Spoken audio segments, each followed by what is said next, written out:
శివాజీ గారు అంటే హీరో శివాజీ గారు లేడీస్ మీద కొన్ని కామెంట్స్ చేశారు. అంటే వాళ్ళ దుస్తులు వాటి మీద మీకు ఐడియా ఉందా సార్? నాకు లేదమ్మా. ఓకే. అంటే నాకు ఇందాక మన వాళ్ళు ఏదో చూపించారు, నాకు అదేదో అది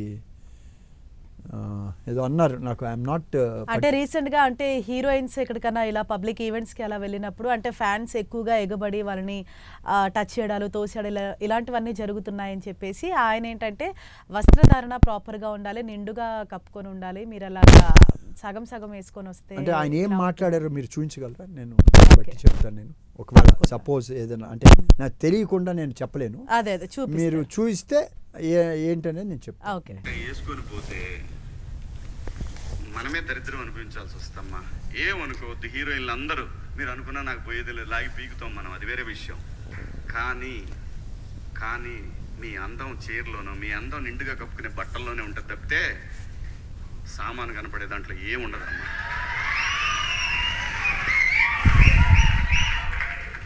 అవి వేసుకున్నంత మాత్రాన చాలా మంది చూసినప్పుడు నవ్వుతూ అంటారు కానీ దేత్రమ్ముండ ఎలాంటి బట్టలు ఎందుకు వేసుకుని కాస్త మంచి వేసుకోవచ్చుగా, బాగుంటావు కదా అనాలనిపిస్తుంది లోపల, అనలేము. అంటే మళ్ళీ స్త్రీ స్వాతంత్రం లేదా స్వేచ్ఛ లేదు. స్త్రీ అంటే ప్రకృతి, ఎంత అందంగా ఉంటే అంత గౌరవం పెరిగిద్ది. ఈ ప్రకృతి అద్భుతంగా ఉంటుంది. అలాగే స్త్రీ మా అమ్మ. అంటే నేను చూశాను, అంటే ఏమొచ్చింది ట్రోల్ ఏమొచ్చిందమ్మా బయట నాకు తెలియదు. అంటే నేను చూసి అదే సామాన్లు అన్న మాట మీద వచ్చింది. అవును సార్. అంటే నేను ఆయన భావాలు అది చూశాను. ఆ మాట అనకూడదు, అంటే ఆ ఫ్లోలో ఇట్ ఈస్ నాట్ ఇంటెన్షన్. నేను చూసింది ఏంటంటే ఇంటెన్షన్గా అన్నాడా లేకపోతే ఏమన్నా సర్కాస్టిక్గా అన్నాడా అనేది నేను అందుకనే కొంచెం క్లోజ్ ఐస్లో చూశాను. జనరల్గా అంగసౌష్ఠవం గురించి అని ఉంటే కొంచెం డీసెంట్గా ఉండేది. ఆయన ఫ్లో లాంగ్వేజ్లో ఇది అన్నారు.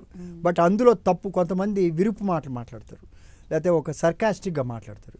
ఆ ఫేస్లో ఆ సర్కాస్టిక్నెస్ కానీ అలాంటివి కనపడాల నాకు. బట్ అతను ఏమంటున్నాడు, స్త్రీ యొక్క అందం, సహజ అందం, వాళ్ళ హుందాతనం, వాళ్ళ డ్రెస్సుల్లో, వాళ్ళ పద్ధతుల్లో ఉందనే అంటే ఆయన ప్రైజ్ చేస్తున్నాడు స్త్రీలని.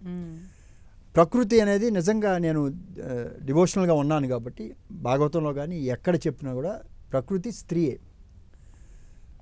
స్వామివారు దీంట్లో ఉన్నప్పుడు ప్రకృతి అమ్మవారు. ప్రకృతి అంటే అమ్మ, మన తల్లి, మనం అందులో నుంచే వచ్చాం, ఈ మాయలో అంతా ఉంటాం. సో నాకు దాంట్లో అంటే ఓకే, అతను ఆ మాట అన్నది దాన్ని ఎంత ట్రోల్ అయిందో నాకు తెలియదు, ఏం మాట్లాడుతున్నారో నేను తెలియదు. నేను జనరల్గా ఇలాంటి చూడను ఎవరేమన్నారని. నేను చూసింది, మీరు అన్న తర్వాత నేను చూసింది ఏంటంటే ఇంటెన్షన్ ఉందా, అతని కళ్ళల్లో ఏమన్నా వ్యంగ్యం ఉందా, లేకపోతే అతని భావంలో ఏమన్నా విరుపు ఉందా, లేకపోతే ఒక దీంట్లో ఉందా, అవి చూశాను నేను ఫస్ట్. అంటే అతను గౌరవంగా ఉండండి, మీరు హుందాగా ఉండండి, అది కాదు అది అనుకుంటారేమో, అది దానికి వెళ్ళొద్దు అని సజెస్ట్ ఉంది తప్పితే ఒక కించపరిచేదని నాకు అనిపిలా. I may be wrong or wrong right. మీరు ఎలా ఆలోచిస్తే అది అలా ఉంటుంది.